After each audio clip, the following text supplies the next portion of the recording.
What's up, baseball fans? So I wasn't going to do this video tonight. I've been busy with the draft. I just went to the gym. But you know what?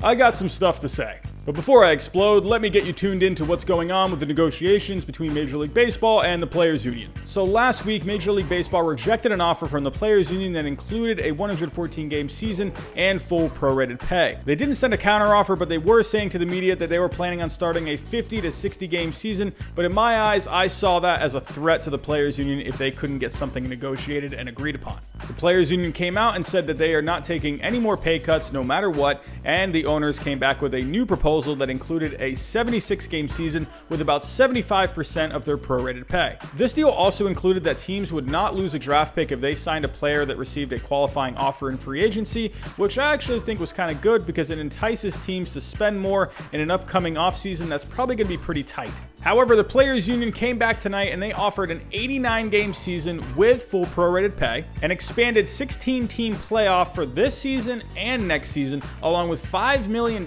for minor league players and social justice organizations. However, according to MLB Network's Jon Heyman, he was told by someone on the ownership side that they are nowhere. Let's start with the obvious. We want baseball back. The fans want baseball back. If we can't go see the games, we're perfectly okay with it on our TV screens. Baseball's been a passion of mine since I was a kid, whether or not I was watching it, playing it. I've loved baseball for as long as I can remember. For a while now, I've seen the debate whether or not the owners are right, the players are right, but let's face it, neither side is right here. You can try and justify each side no matter how you want, but both sides here suck. Whatever side is right, wrong, I don't really care. But you know what?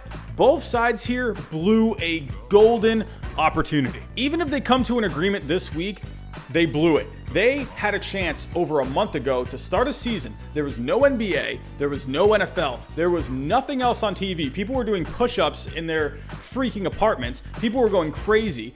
And you could have had baseball back on the TV screen, and you couldn't come to an agreement. You could have been the first sport back on TV. You could have had something similar to the 1998 season when baseball just rejuvenated itself with the home run chase. I do powerlifting, so I tend to eat like I'm morbidly obese a lot. I look at this like I see an entire cheesecake, and I look at it, and I want it, and I pick it up, and I have my fork ready, and then it slips out of my hand, and it falls upside down, and I look at it with intense sadness. Did I need the cheesecake? It's debatable, but probably not. But did I want that cheesecake? Absolutely. Do we actually need baseball back? No, we don't actually need it. But you know what? I've paid money for tickets. I've paid money for all the MLB packages on TV. I've paid for jerseys. I've paid for the $15 hot dogs. Whatever. So yeah, we want baseball back. Listen, I understand what the players are saying here. They want to get paid. They're the best in the world at what they do. I understand. I played baseball when I was growing up. I understand how much hard work it takes. I sucked at baseball, but whatever. I understand what they're going through. They're the best at what they do. They deserve to get paid. But guys, you gotta drop the egos a little bit. I've seen this everywhere, but it's obvious. We're in a pandemic right now. Small businesses have closed. People can't pay their rent. I just had a friend who just started going back to work who was collecting unemployment as of just last week. Players, come on. I know you know this, but there's no fans in the stands. They can't pay for tickets. Major League Baseball is losing all of that money. But hey, it's not just the players, it's the owners too. They're not off the hook here at all. Owners, you don't even seem to care about even having a season. If you did really care about having a season, you wouldn't be offering all these garbage proposals and threatening to have a 50 to 60 game season. Who wants to have a 50 to 60 game season? Are you kidding me? It's awful. No one wants that. 50 to 60 games.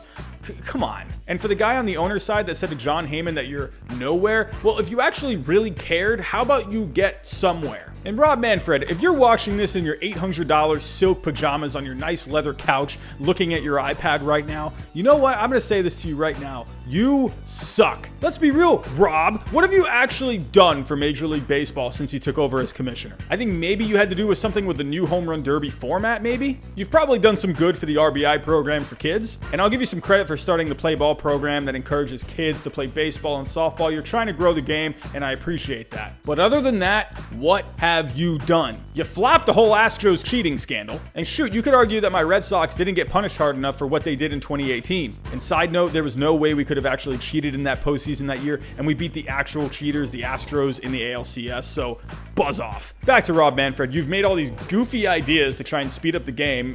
Players have just objected against. But most importantly here, Rob, you have failed at doing one of the things that you wanted to accomplish when you first became a commissioner back in 2015. You said back in 2015 one of your goals was to bring the owners and the players more together, but are we doing that right now? No. Where's the accountability, Rob? Where's the leadership? Where are you? What, are you saying anything here? Are you talking to the fans? No, you just leak everything to the media. Where are you? How about you talk? How about you say something to us? We are the ones that want to bring baseball back here. Do you want to bring baseball back here?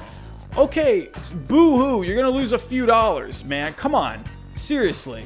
Where are you? How about you be a leader here? How about you step in and bring these two sides together? You should have a goal of starting a season here instead of just worrying about a few bucks. Why are you sending all these offers through Outpost where it's like you get like one offer every few days? Why don't you guys sit down together in a room somewhere and just work it out? Why can't you do that? Why do you think Adam Silver in the NBA gets so much respect? Because he's a good commissioner, because the players like him, because he wants to work for both sides. He wants to work for the owners and he wants to make the players happy as well. It seems like Rob Manfred, all you want to do is just make the owners happy. In the end, I think we'll have baseball. I think the owners will counter the 89 game proposal somewhere along the lines of like 65 to 70 games. The players will probably offer somewhere like 75 to 80 games, and they'll probably reach an agreement somewhere from 72 to 75 games with full prorated pay, with some deferrals probably. I don't know. They'll come to an agreement eventually, but they had a golden opportunity over a month ago to get this going. It's an embarrassment. It's awful. It's awful. And shame on you, owners and players. Shame on you. But that's just my opinion. Tell me what you think down below in the comments. That's all I got for today. Thanks for watching. Have a good day.